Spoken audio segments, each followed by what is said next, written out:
years, that global focus has taken various forms, from one-time offerings for trips that children's leaders could go on, to trainings and partnerships overseas.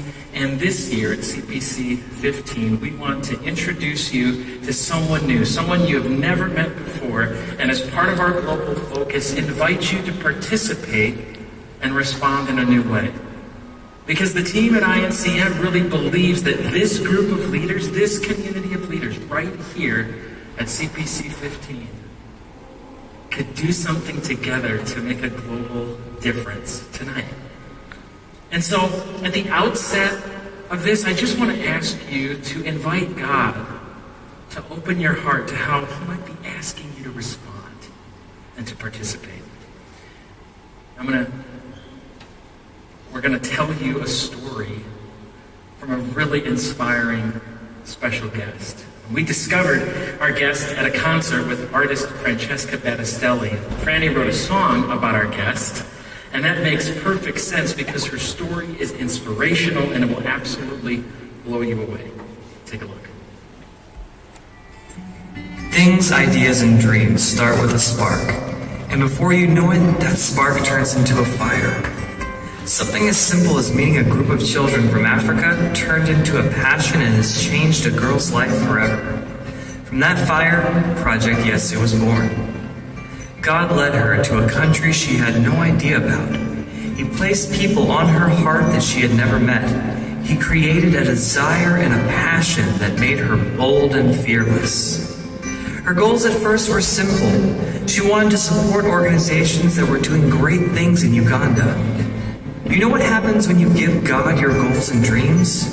He takes them and makes them bigger than you could ever have imagined.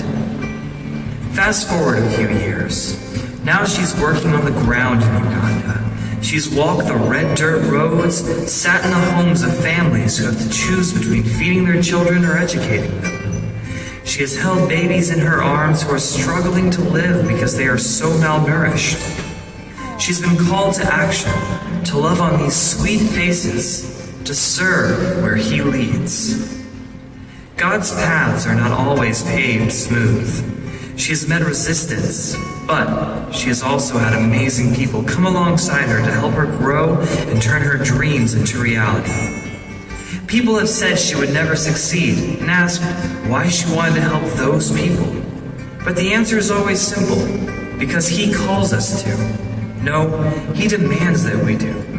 Psalm 82:3. Defend the weak and the fatherless. Uphold the cause of the poor and the oppressed. Today she is running 2 programs in Uganda, serving over 350 orphaned and vulnerable children.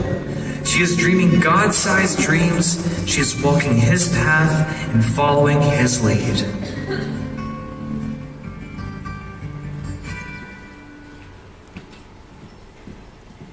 I was thinking about how Megan was talking about the competitive kids yesterday. If you were one of the curious kids who found the Christmas presents before they were wrapped, not that I ever did that, but that video probably was killing you. I have the great privilege to introduce the hero of that video. My name is Michaela White. I'm the INCM training director. And I first learned about this hero at a Francesca Battistelli concert. One of the things Franny does is she tells the stories behind her songs. She was talking about the song Giants Fall and how it was about this 11-year-old girl who is living her life to bring hope to the kids in Uganda. And I couldn't get her out of my mind. And as Matt and I talked about this girl's story, it became very clear that God was leading us to share her with all of you. She happens to be 14 years old, and I would just love to introduce you to Mallory Fundora. Can you please give her a warm CPC family welcome?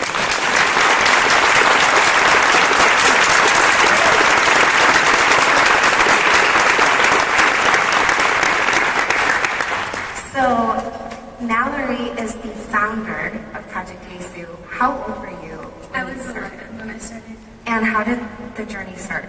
Well, I think a few years before that, I met a Ugandan orphans choir that sang in my church. and I got to hang out with them and learn all their names and just have a great time with them. And the way they were so happy, even though they barely had anything, just made me want to help them.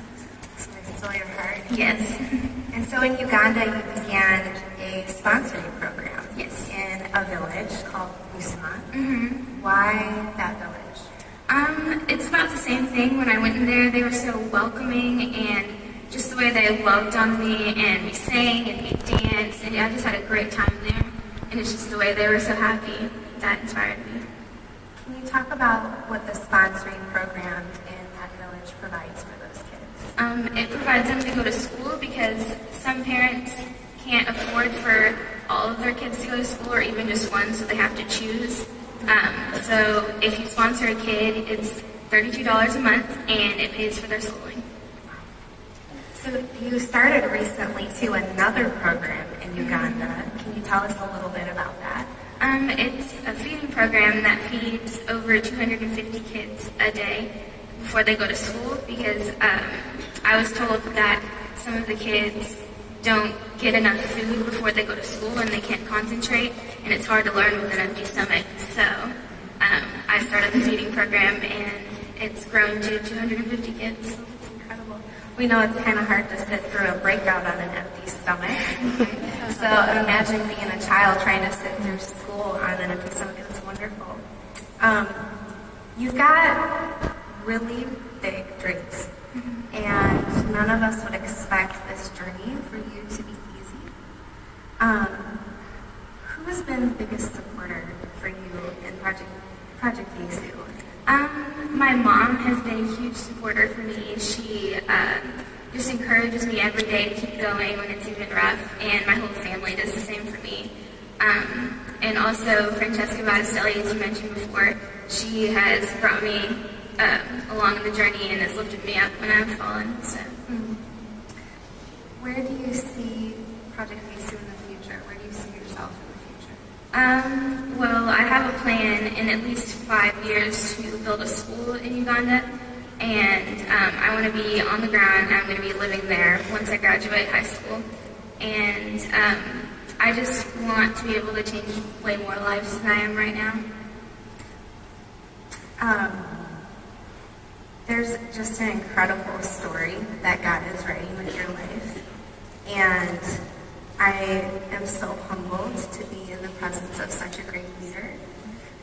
And one of the reasons why we wanted to share your story with CPC is because you reminded me of why we do what we do. Because if you all, okay, close your eyes, please. Close your eyes. I see you keeping some open. Close your eyes. I want you to picture the face of one of the kids in your children's ministry. And I want you to imagine what could happen if just one child in your ministry decided at 11 years old, I'm going to change lives. I'm going to bring the hope of Christ to kids. And you think about all of the people in this room representing all of those kids. And the truth is, guys, that's not just one kid in your ministry. It's all of them. And you have the privilege of leading them and supporting them in that. Megan mentioned last night, you can open your eyes, I'm sorry. Megan mentioned last night that it's a great posture to be in one of learning from kids. And it's so true. I've learned so much from Mallory. Another privilege is to be in the position of lifting them up and helping them do what God has called them to do. And so as we heard Mallory's story and we thought about this night, really, for us, there is no community on this planet that should support her more than this one. So I am going to challenge us to consider what it might look like for us as a community, as a family, to adopt Mallory in Project Yesu and love her and support her and cheer her on for years to come. This isn't just a one-night global offering. Yay, we gave some money and we did something cool. But we are really her biggest fans. I think also one of the things I'm hoping for tonight is that it's an opportunity to show Mallory what God's church can do. And so I'm going to challenge us to consider fully funding their feeding program. The total cost for the 3-year program is $14,400, and they currently have the program funded for the first 21 months. But they need $5,600 to fully fund that program. And I think we can do it. I really do. So, what we're going to do is prepare to take the offering. And there are going to be buckets in the aisles. And you can give with cash or with check. And if you aren't prepared with cash or check, which I am often not, you can give online at www.projectyesu.com. And we're going to go to God in worship. And not only just giving financially, guys, would you please consider what it might look like to support Project Yesu through prayer and to pray specifically for Mallory and the call God has on her life, because she's young and she's a leader and she's got a journey ahead of her and she needs our support. So will you join me in praying over her? And we're going to go into worship.